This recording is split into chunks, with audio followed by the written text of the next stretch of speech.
Unclear how long this will last. Once the freezing temperatures drop, how quickly can the pipelines go back online? I think once the freezing temperatures drop, I do think oil production and even gas production will be fairly quick to resume. But I do think it's the infrastructure around, particularly refineries, and the power grid is really, really overwhelmed right now. And I think we are hearing reports that, the rolling power cuts could sustain for a while longer, even once, the temperatures, quote unquote, have returned to normal. And, even with the forecast getting warmer, the HDDs, which are the heating degree days, are still substantially higher than the 10-year average. Amrita, how should we look at this? Like, the longer this lasts, how much oil, can actually be taken off the table, and what does it mean for energy consumption in the U.S.? I think the most interesting thing, if you ask me, on this is that, look, everybody is focusing on how much shale production is going to get lost.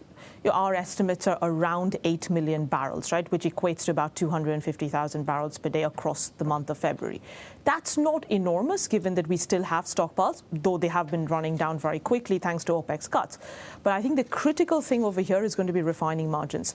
What we are going to see, because of the amount of refineries that are shut down, right now, at the peak, the amount of refineries shut down is double that of what was shut down during Harvey. About 5 million barrels per day right now. We are going to lose 10 to 12 million barrels of gasoline quite easily, and about 7 to 8 million barrels of diesel. What this does do is put us up for a very strong summer, even before demand's picked up. So it's bullish for Brent because refining margins are going to pick up.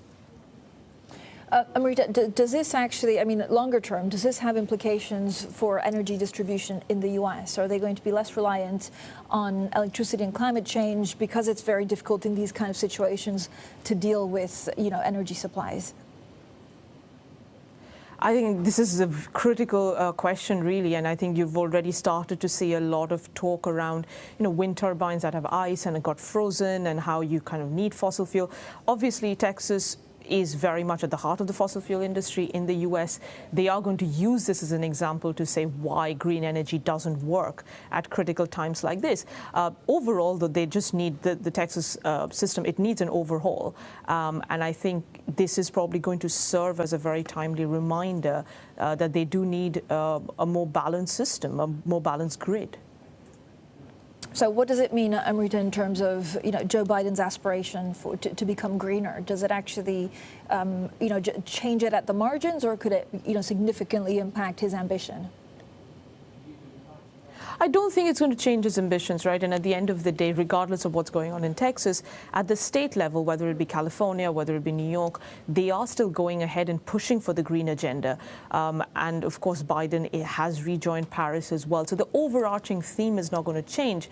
But again, this is a reminder, just like what we had in Japan, for instance, just a few weeks ago, the cold blast there that resulted in a lot more liquids being burned, that, oil, gas, it's not going away anytime soon. I think we do underappreciate the scale of transition that is required if we are truly to get to net zero. And I think that's where the industry, this is a timely reminder for a wake-up call, really, and saying that, yeah, we absolutely need fossil fuel in the mix. It's about how we get it greener.